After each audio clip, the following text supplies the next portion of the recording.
কেৱল কান্দোন আৰু কান্দোন। মই উপস্থিত আছোঁ বৰ্তমান দেৰগাঁও যি মৰ্মান্তিক ঘটনা সংঘটিত হৈছিল। এই ঘটনাৰ আচলতে যি প্ৰিন্সিপিয়া বৰাৰ বাসগৃহত আছোঁ আৰু তেখেতৰ প্ৰিন্সিপিয়া বৰাৰ যিখন বিদ্যালয়ত আচলতে অধ্যয়নৰত আছিল, সেই বিদ্যালয়ৰ সহপাঠীসকলে তেখেতৰ ঘৰত উপস্থিত হৈ আচলতে শ্ৰদ্ধাঞ্জলি জ্ঞাপন কৰিবলৈ এনেদৰে উপস্থিত হৈছে। মই দৃশ্য দেখুৱাবলৈ অনুৰোধ জনাইছোঁ অতিথিগৰাকীক। এই যে প্ৰিন্সিপিয়া বৰাৰ বাসগৃহত এনেদৰে আচলতে সহপাঠীসকলে শ্ৰদ্ধাঞ্জলি জ্ঞাপন কৰা পৰিলক্ষিত হৈছে। মই দৃশ্য দেখুৱাইছোঁ আচলতে এক কান্দোন আৰু কেৱল কান্দোন। ছাত্ৰ ছাত্ৰীসকলে ইয়াত প্ৰিন্সিপিয়া বৰাৰ বাসগৃহত উপস্থিত হৈ তেখেতসকলে শ্ৰদ্ধাঞ্জলি জ্ঞাপন কৰিছে। মই দেখাই গৈছোঁ মৰ্মান্তিক দুখৰ খবৰ। ইতিমধ্যে জাতীয় বিদ্যালয়ত আমাৰ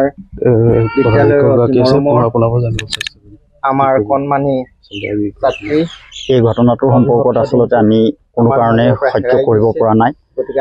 মোৰ বিদ্যালয়ৰ দ্বিতীয় শ্ৰেণীৰ ছাত্ৰী প্ৰিন্সিপিয়া বৰা অতি এগৰাকী নিষ্ঠুৰ আৰু নিৰ্দ্ৰোহ আৰু মেধাসম্পন্ন ছাত্ৰী আছিল।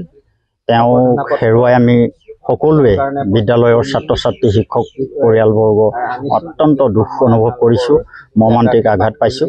গতিকে আমি আশা কৰিম দ্বিতীয় এদিন যাতে এনেধৰণৰ কোনো কাৰণতে ঘটনা পুনৰাবৃত্তি নঘটে, ভগৱানে কৃপা কৰক, সকলোকে আশা কৰিছোঁ। বৰ্তমান প্ৰিন্সিপিয়াৰ পিতৃও সেই দুৰ্ঘটনাটোত প্ৰাণ হেৰুৱালে। গতিকে অত্যন্ত মাতৃও যথেষ্ট গুৰুতৰভাৱে আহত হৈ বৰ্তমানেও চিকিৎসাধীন হৈ আছে।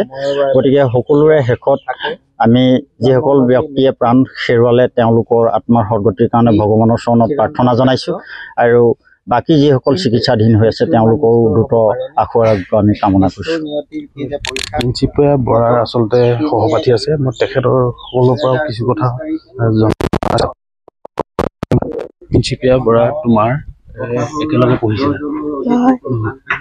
পাইছা লগ পাইছিলা? কোন শ্ৰেণীত পঢ়া তুমি?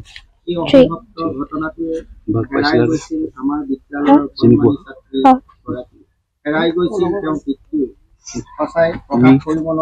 তুমি একেলগে পঢ়া নেকি?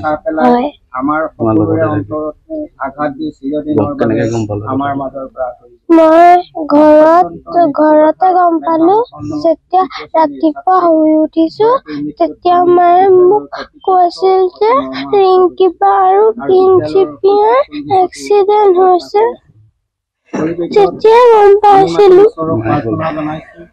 ছাত্ৰীগৰাকী আত্মাই চিৰশান্তি পাওক। তুমি একেলগে পঢ়া? কেইখন বেঞ্চতে বহা? সকলোৰে দ্ৰুত আশু আৰোগ্য কামনা কৰিছো। সকলোৰে জীৱনলৈ এনে ৰাতিপুৱা কৈছিল।